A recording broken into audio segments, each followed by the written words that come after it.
سامعین مکرم، نبی مکرم صلی اللہ علیہ وسلم نے ہمیں رات کے کچھ آداب سکھاتے ہوئے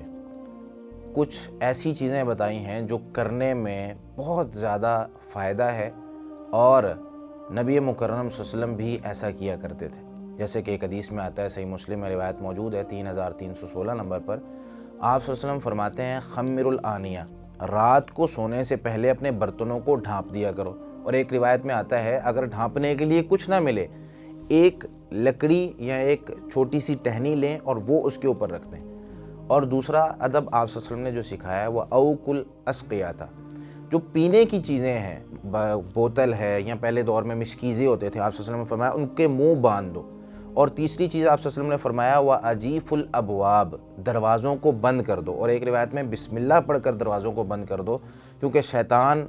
بسم اللہ پڑھا ہوا دروازہ جو ہے، یعنی ایسا دروازہ جو بسم اللہ پڑھ کر بند کیا جائے، اسے کھول نہیں سکتا، اندر آ نہیں سکتا۔ تو بسم اللہ پڑھ کے دروازوں کو بند کر دیں۔ وَأَقْفِتُوا صِبْيَانَكُمْ عِنْدَ الْعِشَاءِ، اور شام کے وقت اپنے بچوں کو گھر میں روک کے رکھو۔ فَإِنَّ لِلْجِنِّ انتشاراً، کیونکہ رات کو جنات پھیل جاتے ہیں اور وہ بچوں کو نقصان پہنچا سکتے ہیں، کسی قسم کا ان کو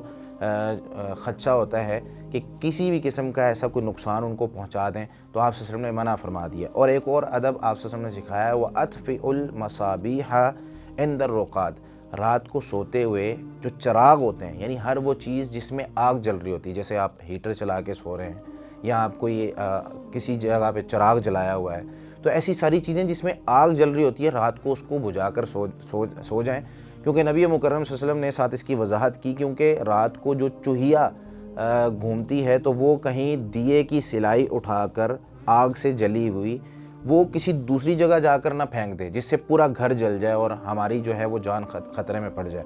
تو نبی مکرم صلی اللہ علیہ وسلم نے یہ جو آداب ہمیں سکھائے ہیں، ہمیں رات کو سونے سے پہلے یہ سارے کام کرنے چاہیے۔ اس حدیث سے کچھ لوگ ہمارے معاشرے میں یہ استدلال کرتے ہیں کہ رات کو لائٹ بھی بجھا کے سونی چاہیے، اندھیرے میں سونا چاہیے، تو ایسا کوئی مسئلہ اس حدیث سے نہیں نکلتا، بلکہ نبی مکرم صلی اللہ علیہ وسلم نے خود اس میں وضاحت کر دی کہ خدشہ اس آگ سے ہے کہ آگ پورے گھر کو نہ جلا دے۔ تو اس وجہ سے اگر کوئی شخص لائٹ جلا کے سونا چاہتا ہے تو لائٹ بند کر کے سونا یہ سنت نہیں ہے، بلکہ نقصان سے بچنا، اور دیا یا ہیٹر یا کوئی اس طرح کی آگ اگر کہیں موم بتی جل رہی ہے تو اس کو بجھا کر سوئیں تاکہ ہم اس نقصان سے بچ سکیں۔ اللہ تعالی ہمیں نبی مکرم صلی اللہ علیہ وسلم سے محبت کرنے اور ان کی تمام سنتوں پر عمل کرنے کی توفیق عطا فرمائے۔ جزاکم اللہ خیر۔